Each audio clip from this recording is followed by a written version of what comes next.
Worst host by lapped. But I'm amazing anyway. Just because I treat the chicks like the pigs that they are.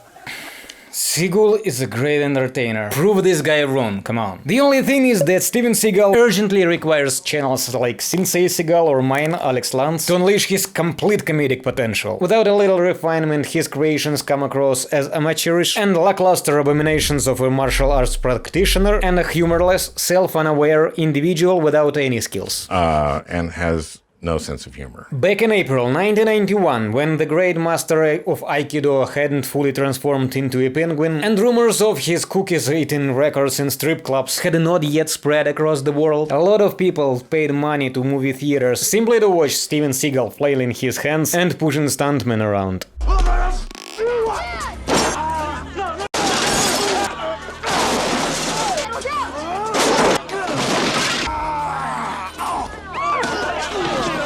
As a result, he was invited to showcase his talents and act as a host on the popular show in the United States, Saturday Night Live. Al Franken, for example, is still reeling from the shock of working with the Great One. And Seagal's an idiot. Is just the most awful person. The only person trying not to pour buckets of dirt on Master of Bullshido is David Spade. I have said Seagal and then I felt bad. Why? First of all, he's terrifying. Second of all, I might have been warned not to talk.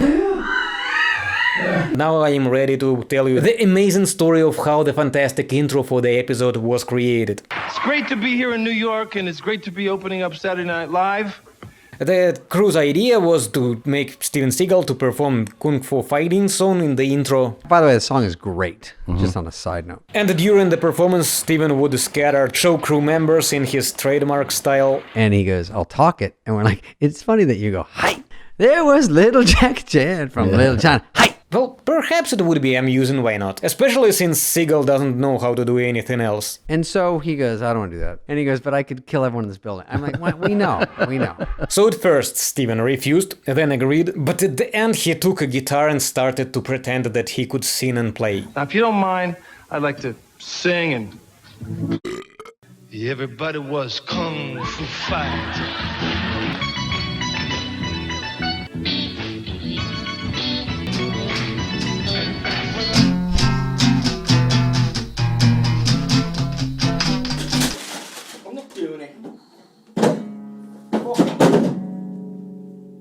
You might say that the action movie star didn't want to get stuck in one role, distance himself from the image of a martial arts master, showcase other facets of his talent. But it's important to me to let you know that there's a lot more to Steven Seagal than the martial arts. But no, in the final scene he insisted to do the exact thing the creators of the show wanted him to do in the intro. But they were too different from the original idea. Firstly, just like his movies, the scene had no meaning, no choreography, no humor at all. And it's like one of his movies, but they tried to do it live. It's insane! And the second difference was the reason why Sensei refused to wave his hands in intro, but later eagerly pushed people around. Can you guess what it was? Al Postpone, for example, figured it out in advance in this comment. He didn't want to not be cool, and I get that. In one of sketches, the action star appeared on the stage and with this look and made Chris Rock desperately cringe over his marvelous acting. It's nice to be on your show here. Poor Phelan was one of the best movies ever made, and I kick any you could say that didn't make their kind of money. I caught these two guys with 3 kilos of what do you think they were doing with it? Making chalk for girls' softball games. President of the United States on speakerphone. I don't want you to talk about anything to me. You go out and look. So what are you planning to do? Okay, no more suspense. The second difference is that it was actual stuntmen on the stage. As a viewer, you're like, who are these actors? They're not in the cast. Only pro stuntmen know how to properly react to Sensei Seagal's hits, everyone else is just confused. That's the whole secret. The technique and choreography of the Great Master is limited to the ability of stuntmen to spectacularly somersault. Without specially trained people, his martial arts look like this. One way or another, Steven Seagal has a very weak grasp of where he was and what was expected of him. He kept saying, I've never seen your show. I don't know what you do here. Like, really? You've never seen Saturday Night Live? Where do you live? He grew up in a family of Italian, Russian Mongols in Vladivostok, Belarus. I don't know what color I am.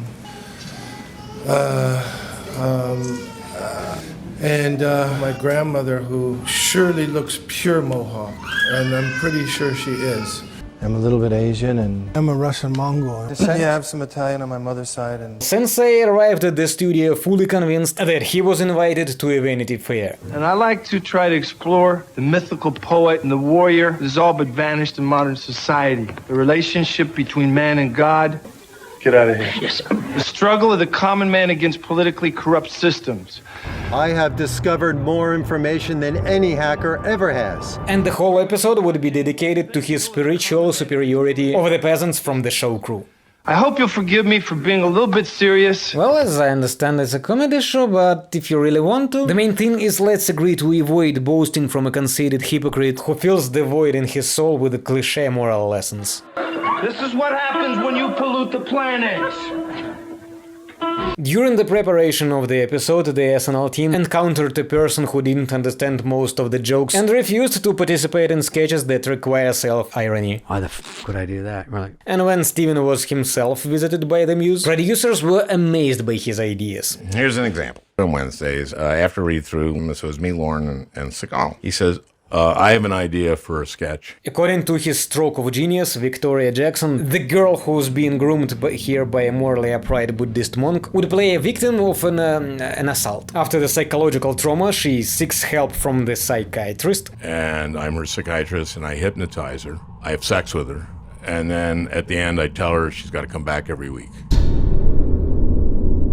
Lauren is going like, Lorne Michaels is in shock, but he must maintain at least natural relations with the host. Therefore, Al Franken had to explain to Steven Seagal how creepy, offensive, not funny, and you want us to do the ugliest sketch that's ever been on television?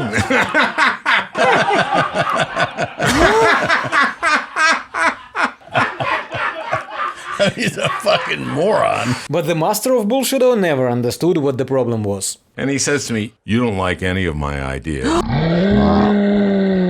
In September 1992, Nicolas Cage was invited to host the show, and in his opening word he began making sexist comments about his co-stars. The most fun thing about the movie was working with Sarah Jessica Parker, and she has the most beautiful big breasts. They were so pretty, and I was like this close to them every day. The last film I had that much fun on was Moonstruck, because, I mean, Cher has this really incredibly beautiful ass. As a result, Lorne Michaels pulled him aside and pointed out the flaws in his monologue. Oh, you're right. Oh, God. They probably think I'm the biggest jerk who's ever been on the show. No, that would be Steven Seagal. Thank you. Thank you. But the story had continuation. In a month after that, Jay Leno invited Al Franken to his Tonight Show. And I look at the TV guide, and it's like me and the Ramon. And I go like, that can't be the show. I'm not a lead guest. There's got to be someone else. Steven Seagal was the one sitting next to Joey Ramone. At that time, he was basking in the limelight after the last successful movie in his career, Under Siege. I come out, Ramone's play. So I do my first segment. Seagal leans over to me and go like, why did Lauren say that about me? That I was the worst host ever. Franken had already started to say goodbye to all of his birthdays, but luckily for him, Jay Leno came to his rescue with a hastily made-up excuse. You know, he picked you because you're such a big star and you could, kick his ass. And to those of you with an IQ above 50, it may seem that only a character from the children's cartoon aimed at ages from 4 to 8 could fall for such a trick, but... Seagal goes, oh. Yeah. He's a fucking moron. Yeah. Well, thank you. Now I'll have to summon Tom Arnold for an anti-birthday snatching spell. I think he's a great guy, by the way. I love Steven Seagal. He's a good dude. So, this episode of Saturday Night Live turned out to be so hilariously bad that the guys from production company are doing everything possible to hide it from us Seagalians, only to prevent us from enjoying the amazing performance of the beloved penguin to the fullest. Recently, Lorne Michaels stated that not all the blame for the mess that happened that time lies on Steven Seagal. Like, that week everything went wrong, but whom is he trying to fool? Steven Seagal, like the reversed King Midas, turns everything he touches into dirt. And if you're interested, next time I will do a recap of this legendary Saturday Night Live episode. Just let me know in the comments if you want to witness the comedic talent of the great Buddhist. Until the next time, cheers.